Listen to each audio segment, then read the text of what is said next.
అందరికీ నమస్కారం. Welcome to Leo. Telugu Desam party ప్రాథమిక సభ్యత్వానికి అదేవిధంగా ఫైబర్ నెట్ లిమిటెడ్ చైర్మన్ పదవికి రాజీనామా చేశారు జీవీ రెడ్డి గారు. అయితే ఆ రాజీనామా ఎందుకు చేయాల్సి వచ్చింది, అదేవిధంగా ప్రస్తుతం తెలుగుదేశం పార్టీ క్యాడర్కి సంబంధించి జీవీ రెడ్డి గారి రాజీనామా వెనుకున్నటువంటి ఆరోపణలు ఏంటి లేదా వాస్తవాలు ఏంటి అన్నీ కూడా తెలుసుకునే ప్రయత్నం చేద్దాం. మనతో ఉన్నారు ప్రముఖ సామాజిక విశ్లేషకులు డాక్టర్ గడ్డిపాటి శ్యాంప్రసాద్ గారు. సార్ నమస్కారం అండి. నమస్తే. సార్ జీవీ రెడ్డి గారు చూసుకుంటే తెలుగుదేశం పార్టీ తరఫున ఆయనదైన శైలిలో చూసుకుంటే సబ్జెక్ట్గా ఒక లాజిక్ పరంగా మంచి అంశాలు మాట్లాడడంలో ఆయన దిట్ట అని చెప్పేసి తెలుగుదేశం పార్టీ క్యాడర్లో ఒక మంచి పేరుంది ఆయనకైతే. ప్రభుత్వం వచ్చిన వెంటనే ఆయనకు ఒక నామినేటెడ్ పోస్ట్ అయినటువంటి ఫైబర్ నెట్ లిమిటెడ్ చైర్మన్గా పదవి బాధ్యతలు అప్పగించారు కూటమి ప్రభుత్వం.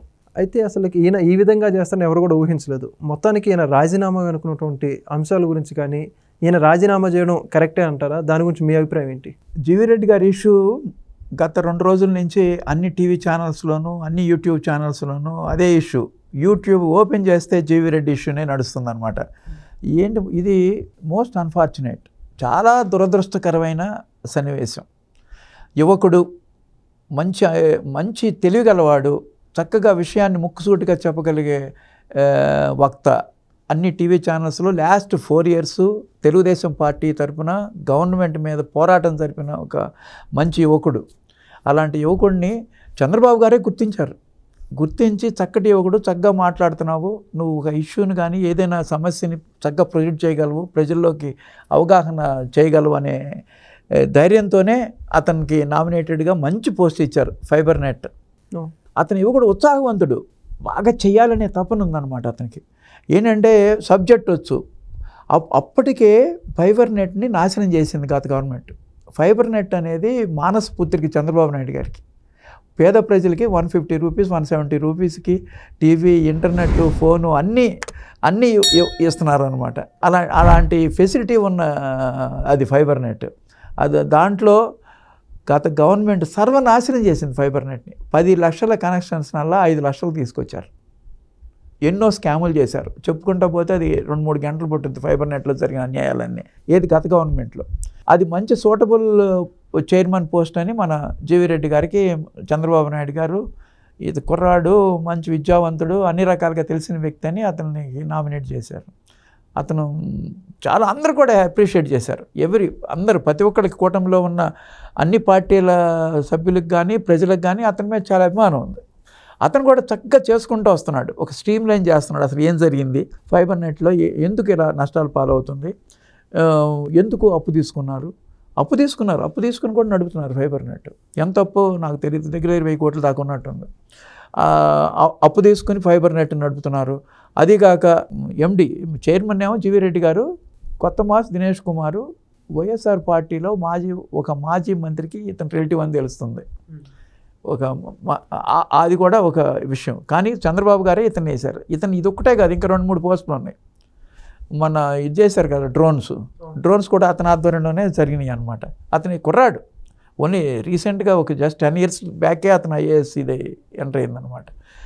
మరి ఇతను మొత్తం దాన్ని స్కాన్ చేసి ఫైబర్ నెట్లో ఏమేమి జరుగుతుంది, ఏ అన్యాయాలు జరిగినాయి అని అతను చూసుకుంటూ వస్తుంటే దగ్గర 400 మంది నుంచి 600 మంది వరకు ఏం పని చేయని వాళ్ళకి, ఏది మిథున్ రెడ్డి దగ్గర, పెద్దిరెడ్డి దగ్గర, రకరకాల వైఎస్ఆర్ పార్టీ నాయకుల దగ్గర పనిచేసే పర్సన్స్ని తీసుకొచ్చి దీంట్లో ఎంప్లాయీస్ ఎన్రోల్ చేసి వాళ్ళకి శాలరీలు ఇస్తున్నారు.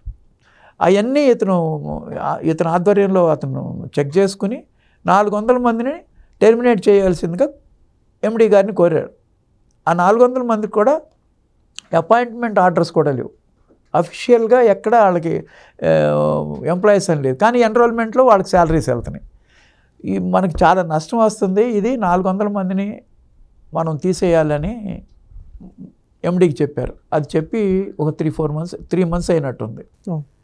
3 months తర్వాత కూడా వాళ్ళకి శాలరీస్ ఇస్తానే వస్తున్నారు. ఇప్పుడు ఫిబ్రవరి శాలరీ కూడా ఇవ్వబోతున్నారంట. అది ఈయన చెప్పిన మాట వాళ్ళు ఎండీ గారు వినలా. ఏది కొత్తమాస్ దినేష్ కుమార్, ఎండిఎఫ్ ఫైబర్ నెట్, ఆయన యూతే. ఈయన చేసిన చిన్న పొరపాటు ఏంటంటే ఈయన నిజాయితీ పరుడు అందరిలోకెల్లా తెలిసింది. ఎందుకంటే ఫైబర్ నెట్ని చక్కగా ఒక దారిలో పెట్టి లాభాల బాటలో పట్టిద్దాం అనుకున్నాడు. ఈ 6 నెలల్లో 8 నెలల్లోనూ ఒక్క కనెక్షన్ కూడా కొత్త కనెక్షన్ ఇవ్వలేదంట. No income.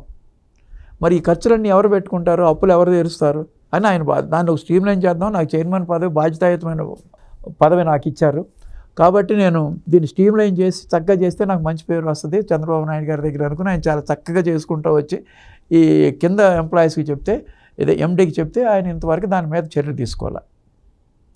కుర్రవాడు యువత కొంచెం ఆవేశం వచ్చింది. ఆవేశంతో ప్రెస్ మీట్ పెట్టి ఓపెన్గా ఇష్యూస్ అన్నీ చెప్పేశాడు, ఇలా జరుగుతుందని ప్రెస్లో చెప్పాడు. అదే ప్రెస్లో చెప్పకుండా డైరెక్ట్గా కన్సర్న్ మినిస్టర్కో లేకపోతే చీఫ్ సెక్రటరీకో వీళ్ళకి చెప్పి, లేకపోతే డైరెక్ట్గా చంద్రబాబు నాయుడు గారికో చెప్తే పోయేది. అది దీంట్లో ఈ ఇష్యూ మొత్తంలో ఒకే ఒక ల్యాబ్స్ జీవీ రెడ్డిది ఈ ప్రెస్ మీట్ పెట్టడం. సరే, ఈయన పర్సనల్గా చంద్రబాబు నాయుడు గారిని కలవటానికి వెళ్ళాడు అనమాట, ఈ ఎక్స్ప్లెనేషన్ ఇవ్వడానికి. ఏంటి ఇలా జరిగింది, ఇలా జరిగిందని చెప్తే చంద్రబాబు నాయుడు గారు లోకేష్కి ఎట్లాగైతే సూచనలు ఇస్తారో ఇతనికి కూడా అదే రకంగా సూచనలు ఇచ్చాడు. కొంచెం సమన్వయంతో చేసుకో, కింద వాళ్ళతో సమన్వయం చేసుకుని ముందుకెళ్ళండి, అన్ని విషయాలు నాకు తెలుసు, ఇంటెలిజెన్స్ రిపోర్ట్స్ ఉన్నాయి అని జీవీ రెడ్డి గారు చెప్పిన మాట ఏది ఆయన వినలా. అన్నీ చంద్రబాబు గారే చెప్పేశారు. ఎందుకంటే నాకు అన్ని విషయాలు తెలుసు, నువ్వు చెప్పాల్సిన అవసరం లేదు, నువ్వు సమన్వయపరచుకో అందరితో, మినిస్టర్ జనార్దన్ రెడ్డితో వీళ్ళతో నువ్వు సమన్వయపరచుకుని చక్కగా ముందుకెళ్ళు, యువకుడివి, తొందరపడి బాగా ఆవేశం వద్దు. ఇది కూడా అపాయింట్మెంట్ అప్పుడు కూడా చెప్పారండి చంద్రబాబు గారు, నువ్వు ఆవేశం వద్దు, యూత్ నాలెడ్జబుల్ పర్సన్వి, చక్కగా స్ట్రీమ్ లైన్ చేసుకుని చక్కగా వెళ్ళమని చెప్పారు. చెప్పిన తర్వాత హట్ అయినట్టున్నాడు అతను. హట్ అయ్యి ఇమీడియట్గా రిజైన్ చేసేసాడు. పార్టీ ప్రాథమిక సభ్యత్వానికి, పార్టీ అధికార ప్రతినిధికి కూడా రిజైన్ చేశాడు. అది అతను కోపంతో చేసిందేమో పార్టీకి రిజైన్ చేశాడు, బాధతోనేమో చైర్మన్షిప్ రిజైన్ చేశాడు. ఇక్కడ ఎవరిది ప్రజలందరూ కూడా ఇతను జీవీ రెడ్డిని సపోర్ట్ చేస్తున్నారు. గత టీవీ ఛానల్స్ నేను చూశాను, ఆ ఛానల్స్ అన్నింటిలోనూ జీవీ రెడ్డికే సపోర్ట్ వస్తుంది. ఎందుకంటే అతను ఒక స్కామ్ను బయటికి తీశాడు, బయటికి తీసింది ఇంత తప్పులు ఉన్నాయి, మీరు దీన్ని చర్య తీసుకోండి అంటే చర్య తీసుకోలేదు ఎండి అనేది అతని ఆవేశంతో ఆలోచించకుండా ప్రెస్ మీట్ పెట్టాడు. అదొక్కటే తప్పు అనమాట. ప్లస్ రెండోది కూడా ఇప్పుడు రిజిగ్నేషన్ కూడా అంత తొందరపడి చేయక్కర్లా. పార్టీలో పెద్దలు ఉన్నారు, వాళ్ళందరినీ కూడా కలిసి ఇలా జరిగింది, చంద్రబాబు నాయుడు గారు ఇలా అన్నారు, నేనేం చేస్తే బాగుంటుంది అని ఆయన ఆలోచించుకోవాలి. అది ఒక్కటే కాదు, చంద్రబాబు గారు నిన్ను తీసేస్తాను, నువ్వు సమన్వయం చేసుకుని చక్కగా పని చేసుకోమని చెప్పారు. చక్కగా వాళ్ళ కొడుకు పిల్లాడిలాగా వాళ్ళ అబ్బాయిలాగా చెప్పాడనమాట ఆయన.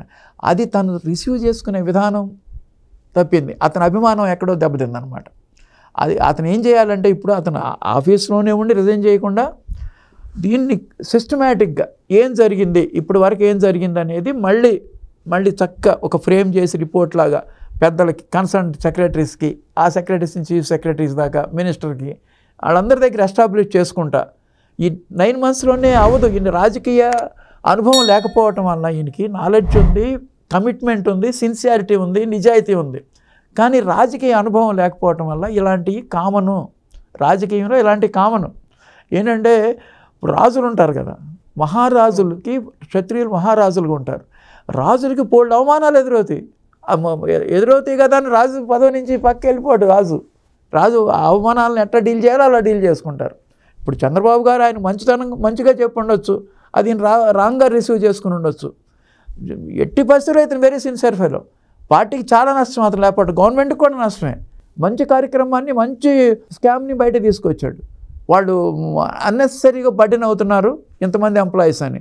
కాకపోతే ప్రెస్ మీట్ పెట్టి ఓపెన్ అయిపోయాడు. ప్రెస్ మీట్ పెట్టకుండా కన్సర్న్ మినిస్టర్ దగ్గర క్లియర్గా చెప్పి, కన్సర్న్ సెక్రటరీస్ దగ్గరికి వెళ్ళిపోయి చెప్పి, అంత తొందరపాటు అక్కర్లా. అంటే యువత కదా కుర్రాడు, అందుకని ఆవేశంతో పెట్టేశాడు అనమాట. అది చంద్రబాబు గారు చెప్పిన తర్వాత ఆగాలి. చంద్రబాబు గారు చెప్పిన తర్వాత అభిమానం ఉన్నాళ్ళు ఎవరైనా సరే రిజైన్ చేయొచ్చు, వేరే విషయం. అంత తిట్టినా అంతగా ఇదేమీ లేదు. ఏంటంటే ఈనాడులో కానీ చంద్రబాబు గారు రకరకాలుగా, నిజంగా ఎవరు వాళ్ళిద్దరు డిస్కషన్ ఎవరు ఉండరు కదా. చంద్రబాబు గారు మందలించారు, నేను గెంటేస్తానన్నారు, ఈసారి కనుక చేసామంటే నేను తీసేస్తానన్నారు, ఈ మాటలన్నీ రాస్తున్నారు. ఆయన అనుంటాడో ఎవరికి తెలియదు. ఏదో ఒక పుత్రుల్లాగా అట్టిపెట్టారు కదా, ఆయన నామినేట్ చేసిన పదవే కదా. ఎవరైతే నామినేట్ చేశారో ఆయనకి ఆ పదవికి ఆయనకి గౌరవం ఇవ్వాలి. నీ మంచి కోసం చదువుతాడు, నువ్వే కావాలి కదా ఆయనకి. నీలాంటి నిజాయితీ పరులు కుర్రాళ్ళు కావాలి పార్టీకి, ఆర్గనైజేషన్కి కావాలి, intelligent. You are auditor, and advocate. అంత తొందరపడి రిజిగ్నేషన్ చేయటం అనేది కరెక్ట్ కాదు. కొంచెం ఆలోచించుకుని తన చుట్టుపక్కల సర్కిల్తో పార్టీలో వాళ్ళతో మాట్లాడుకుని, లేకపోతే పార్టీలో పెద్దలతో కూర్చుని నేనేం చేస్తే బాగుంటుంది, చంద్రబాబు నాయుడు గారు నన్ను ఇట్లా అన్నారు, నేను ఎంత కష్టపడి పనిచేస్తున్నాను, ఎంత కష్టపడి పనిచేసినా సరే ఇది రాజకీయం, ఒక రాష్ట్ర ప్రభుత్వం, ఎన్నో ఫ్యాక్టర్స్ ఉంటాయి దానికి. నువ్వు చేసే పని వల్ల పార్టీ దెబ్బతింటుంది. పార్టీ అందరూ ఎప్పుడు పార్టీలో ఎవరో డిస్టర్బెన్స్ వస్తుందా అని పక్క పార్టీ వాళ్ళు చూస్తుంటారు, ఇప్పుడు గడ్డలేస్తానే చూస్తారు. కానీ అటువంటి రానివ్వకుండా నువ్వు సైలెంట్గా పెద్దాళ్ళతో మాట్లాడాలి. ప్రెస్ మీట్ సరే, ప్రెస్ మీట్ అయిపోయింది, చంద్రబాబు నాయుడు గారి దగ్గరికి వెళ్ళావు నువ్వు. చంద్రబాబు నాయుడు దగ్గరికి వెళ్ళినప్పుడు ఆయన చక్కగా నీకు చిన్నపిల్లాడు చెప్పినట్టుగా సూచనలు చేశాడు. నువ్వు సమన్వయం చేసుకో. ఆయన చూడరా, ఆయనకి తెలీదా? మరి ఇప్పుడు నువ్వు రిజైన్ చేసావు, మరి అతను కూడా ఆ ఎండీని కూడా దీన్ని పంపించేశారు కదా. దేనికి పంపించారు? అడ్మినిస్ట్రేషన్ జనరల్ జిఏడికి పంపించేశారు. మరి అంటే చంద్రబాబు నాయుడు గారికి కూడా తెలుసు అతను తప్పు చేశాడని ఎండి. నువ్వు తొందరపడతాం ఎందుకు? అంత ఒక్క 2 రోజులు ఆగచ్చు కదా. ఈ 2-3 డేస్లో నేను ఎంతమంది మినిస్టర్స్ కలిసేవాళ్ళు, మినిస్టర్సో లేకపోతే నీ వెల్వేషర్సో లేకపోతే నీకు సంబంధించిన ఫ్రెండ్సో పార్టీలో చాలామంది ఉంటారు, లేకపోతే పాలిట్ బ్యూరో మెంబర్స్ చెప్పు, లేకపోతే లోకేష్కి చెప్పు, లోకేష్ బాబుతో చెప్పి లోకేష్ బాబుతో డిస్కస్ చేసి ఉండాల్సింది. మరి నిజంగా ఏం జరిగిందనేది బయట ఎవరికీ తెలియదు. కానీ చంద్రబాబు గారు ఒకవేళ తిట్టినా మన పిల్లల్ని మనం తిట్టమా? నువ్వు నీ తండ్రిలాగా ఫీల్ అవ్వాలి.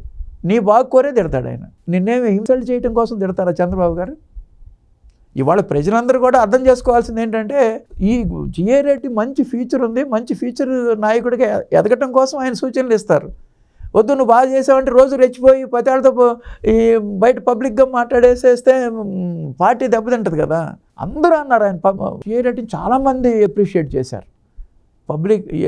అతను అనేది ఏంటంటే, నాకు అవకాశం రావట్లేదు చంద్రబాబు గారి నాయుడు గారిని కలవటం కానీ, లోకేష్ గారిని కలవటం కానీ, వీళ్ళని కలవటానికి నాకు అపాయింట్మెంట్ దొరకట్లేదు అన్నట్టుగా విన్నా నేను. కానీ చంద్రబాబు నాయుడు గారు ఏమన్నారంట, నువ్వు ఎప్పుడు వచ్చినా నేను కలవనన్నానా, నువ్వు వచ్చి నాకు చెప్పి ఉండాల్సింది కదా అంటున్నారు అనమాట. అలాంటిది యువకుడు ఒక పాజిటివ్గా రిసీవ్ చేసుకోవాలి. నాలెడ్జబుల్ పర్సన్ చంద్రబాబు గారు చెప్పింది వినాలి.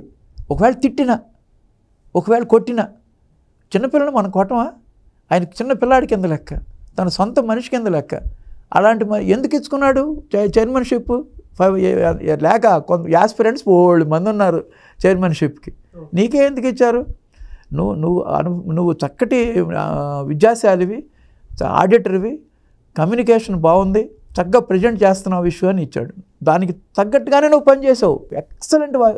ఉన్న చైర్మన్స్ అన్నింటిలోకెల్లా నీ యొక్క పనితనం చాలా బాగుంది. కానీ ఆవేశం పనికిరాదు అనేది ఆలోచన ఉండాలి. యువతకి గైడెన్స్ ఇచ్చారు, ఆవేశం వద్దు, ఆలోచించి కొంచెం నింపాలి. ఏమవుద్దు, ఒక్కరోజు ఆలోచిస్తే కంపెనీ మునిగిపోవు కదా. ఒక్క రోజులో ఈ ప్రపంచం అంతా తలకిందులు అవ్వదు కదా. 1-2 రోజులు ఎక్కడన్నా ఏదైనా గుడికి వెళ్ళి ధ్యానం చేసుకో, లేకపోతే తిరుపతి వెళ్ళు, కొంచెం యాత్రలకి 2-3 రోజులు వెళ్ళిరా. ఆయన మందలించిన తర్వాత ఆ రోజే ఈ డిసిషన్ తీసుకోవాల్సిన అవసరం లేదు కదా. ఈ పెద్దవాళ్ళని ఎవరినన్నా మాట్లాడచ్చు కదా.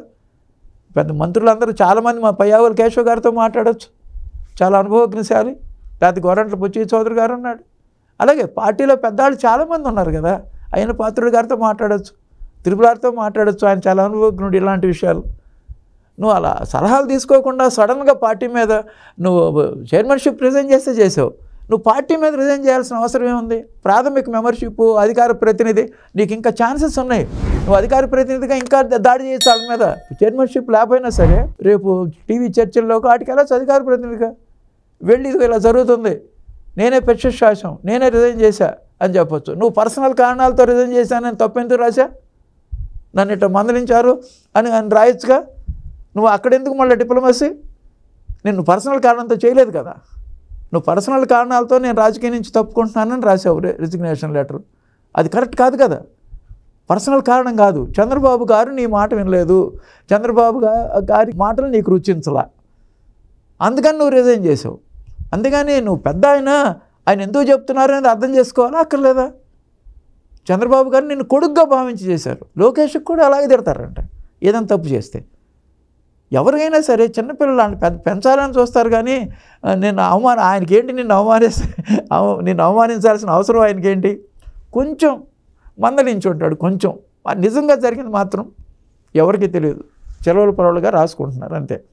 కానీ ఆయన అట్టయి ఉండొచ్చు. మన తండ్రి మన ఏదైనా అన్నప్పుడు మనం ఏడుస్తాము, కొడతారు, ఇవన్నీ జరుగుతూనే ఉంటాయి. కాబట్టి అతను ఇప్పటికైనా కొంచెం రియలైజ్ అయ్యి అతను చేసింది కరెక్టే, నిజాయితీపరుడు, సమర్థుడు, అన్నీ చేయగల వ్యక్తి. కానీ తొందరపాటు చేయడం వలన ఇంత చిన్న విషయానికి ఇప్పుడు స్టేట్ అంతా గందరగోళంగా 2 రోజుల నుంచి ఇదే ఇష్యూ మీద ఉన్నారు. మన ప్రత్యర్థులు దీని మీద రాళ్ళేస్తానికి ప్రయత్నిస్తారు. అలాంటి అవకాశం నువ్వు ఇచ్చావు ఇప్పుడు ప్రత్యర్థులకి. పార్టీ ప్రాథమిక సభ్యత్వానికి రాజీనామా చేయాల్సిన అవసరం నీకేంటి? పార్టీలో ఉండకూడదు చైర్మన్షిప్ లేకపోతే? పార్టీలో ఉండే నువ్వు పోరాడవచ్చు. నువ్వు వెళ్ళి చంద్రబాబు గారిని, నాయుడు గారిని అడవచ్చు, నేను రిజైన్ చేసేసానండి, నాకు బాధ కలిగింది, నన్ను నమ్మలేదు మీరు, నేను చెప్పినవి నా మాట వినలేదు అని అప్పుడు ధైర్యంగా అడుగు. నువ్వు నీకేంటి, ఏమి నష్టం, నీకు కాదన్నారా? నువ్వేం ఆశించినప్పుడు, నిజాయితీగా ఉన్నప్పుడు ఎవరినైనా మాట్లాడచ్చు, ఏదైనా మాట్లాడచ్చు. నీ మంచి కోరి చెప్పాడు ఆయన, నువ్వు పాజిటివ్గా తీసుకోవాలి. అన్ని ఛానల్స్లో కానీ మామూలు కామెంట్స్ కానీ అందరూ జీవీ రెడ్డిని సపోర్ట్ చేస్తున్నారు. నేను కూడా సపోర్ట్ చేస్తాను. మంచి వ్యక్తి, నిజాయితీపరుడు. తొందరపాటు, రాజకీయంలో తొందరపాటు కుదరదు, సంయమనం పాటించాలి, సహనం ఉండాలి. 4 రోజులు కనుక పోతే అందరూ అతనితోనే మాట్లాడేవాళ్ళు. చంద్రబాబు గారు మాట్లాడేసిన క్షణంలోనే రిజైన్ చేయాలా? 1 రోజులో రిజైన్ చేశారా? సరే రిజైన్ చేశారే పో. జీవీ రెడ్డి గారు మీకు అన్నీ తెలుసని మీరు అనుకోవచ్చు, కానీ కొన్ని విషయాలు తెలియకపోవచ్చు. ఇట్లా సంయమనం పాటించడం, డిప్లొమాటీ మెయింటైన్ చేయటం, జాగ్రత్తగా ఎలా హ్యాండిల్ చేయాలి ఐఏఎస్ అనేది తెలుసుకో. ఇవన్నీ పెద్దవాళ్ళు చెప్తారు. ఇప్పుడు ఏమవుతుంది, జీవీ రెడ్డి చేసిన ఇష్యూ వలన మిగతా చైర్మన్స్ కానీ మిగతా వాళ్ళు కూడా మనకెందుకు గొడవ అని ఏదైనా స్కామ్ జరిగినా కానీ ఎవరు మెదలకుండా కూర్చుంటారు. ఇప్పుడు వాళ్ళు ఎందుకు పార్టీ చాలా సీరియస్ యాక్షన్ తీసుకుంటుంది, తిడుతున్నారు చంద్రబాబు గారు, అట్లా కూడా వస్తుంది అనమాట. అందుకని చాలా చాలా ఫ్యాక్టర్స్ ఉన్నాయి దీనికి. ఇది మంచి కుర్రాడిని పార్టీ పోగొట్టుకోవటం ఒకటి, మంచి కుర్రాడు తొందరపడటం ఒకటి, పార్టీ అతను సముదాయించకపోగా రిజిగ్నేషన్ యాక్సెప్ట్ చేయటం ఒకటి, అతను చాలా తొందరపడి రిజిగ్నేషన్ చేయటం ఒకటి, చంద్రబాబు గారు చెప్పిన పాజిటివ్గా రిసీవ్ చేసుకోకపోవటం ఒకటి. అసలు ప్రెస్ మీట్ పెడతమే మెయిన్ తప్పు అయింది. ప్రెస్ మీట్ పెట్టకముందే పెద్దలను కలవాలి, ఒకరి ద్వారా సెక్రటరీస్ను ఎట్టగా ఆ ప్రాసెస్ ఉంటుంది. ఆ ప్రాసెస్ దగ్గర చంద్రబాబు నాయుడు గారిని నేను కలవనిస్తారు కదా, ఆయనకి ఇలా చెప్పేస్తే పోయేది. 400 మందిని తీసేసి నువ్వు 3 నెలలు అయింది. ఈ 3 నెలల్లో ఎన్నిసార్లు కలవచ్చు చంద్రబాబు గారిని? ఇన్ని రకాలుగా ఒక చిన్న ఇష్యూ, మంచిగా జరిగిన ఇష్యూ చాలా బ్లోఅప్ అయ్యి అన్నెసరీగా సోషల్ మీడియా కానీ ప్రెస్ కానీ ఆంధ్రప్రదేశ్లో ప్రజలందరూ డిస్కస్ చేసుకునే విధంగా తయారైంది. మనం ఏం ఆశిద్దామంటే మళ్ళీ జీవీ రెడ్డి పార్టీలోకి తీసుకుని ఆయనకి చక్కటి సూచనలు ఇచ్చి ఆయనకి ఏదన్నా పదవి ఇస్తే మంచిదని ఆలోచిస్తున్నాను. మంచి కుర్రాడు కాబట్టి అతను ట్రిమ్ చేయాలి, అదనమాట. చంద్రబాబు గారు చెప్పిందే అది ఫాలో అయితే పోయి అన్నెసరీగా రిజైన్ చేశాడు. ఓకే, చూద్దాం సార్ మరి ఇది రానున్న రోజుల్లో భవిష్యత్తులో ఎటువంటి టర్న్ తీసుకుంటుందో. Thank you. నమస్తే. Please subscribe to Leo News for more videos.